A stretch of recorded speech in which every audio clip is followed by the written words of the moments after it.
எனக்கு ஏற்படும் சோதனை நாளுக்கு நாள் அதிகரித்துக் கொண்டே இருக்குது. அது எப்படித்தான் முடியும் என்று யோசிக்கும் ஆத்துமாவே. இன்று கர்த்தர் உங்களுக்கு சொல்லுவது யோபு 23:10. நான் போகும் வழியை அவர் அறிவார். அவர் என்னை சோதித்த பின் பொன்னாக விளங்குவேன். மோசே பார்வோனின் அரச மாளிகையில் சகல கலைகளையும் கற்று தேறினவனாகவே வளர்க்கப்பட்டார். ஆனால் தாயின் மூலமாக தன் ஜனங்களுக்காக வைராக்கியம் கொள்ள வேண்டும் என்று கற்பிக்கப்பட்டார். ஆனால் நாள் வரும் முன்னே அவருடைய லீடர்ஷிப் அதிகாரத்தை அவரே கையில் எடுத்துக்கொண்டு ஒரே ஒரு மனிதனை கொன்றார். அதன் விளைவு எல்லாருக்கும் பயந்து, பார்வோனுக்கும் பயந்து ஊரை விட்டே ஓட வேண்டிய சூழ்நிலை வந்தது.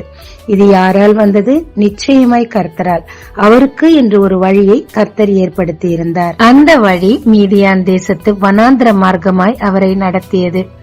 அரசர் மாளிகையில் எல்லாவற்றையும் கற்றுக்கொண்டார். ஆனால் கோபத்தை மேற்கொள்ளுவதையும் பொறுமையையும் கற்றுக்கொள்ளவில்லை. ஆனால் இந்த வனாந்திர வாழ்க்கை அவருக்கு பொறுமையையும் சாந்தத்தையும் கற்றுக் கொடுத்தது.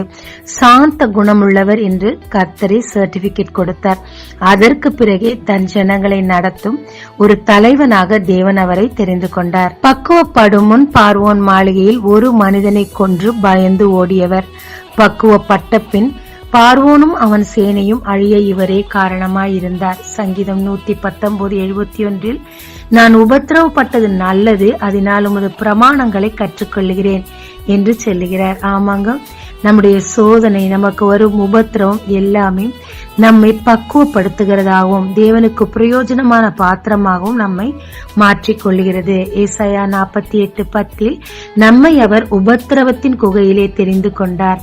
வெள்ளியை புடமிடுகிறது போல் புடமிடுகிறார். அது நம்மை அழிக்க இல்ல, அநேகரை ஆக்குகிறவர்களாக நம்மை ஆக்க தேவன் அப்படி செய்கிறார். கவலைய விடுங்க. இப்ப நீங்க நடக்கிற வழி என்னன்னே புரியலையா? உங்க வழி அவருக்கு தெரியும்.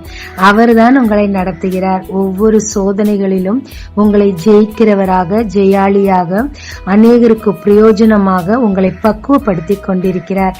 நம்பிக்கையோடு இருங்க. சீக்கிரமாய் உங்கள் சோதனை காலம் முடிந்து அதற்குரிய பிரதிபலனும் வர காத்திருக்கிறது. ஜெபிக்கலாமாங்க. தேவரீர், என்னுடைய சோதனை காலம் உம்முடைய பயிற்சி கூடமாய் இருக்கிறது.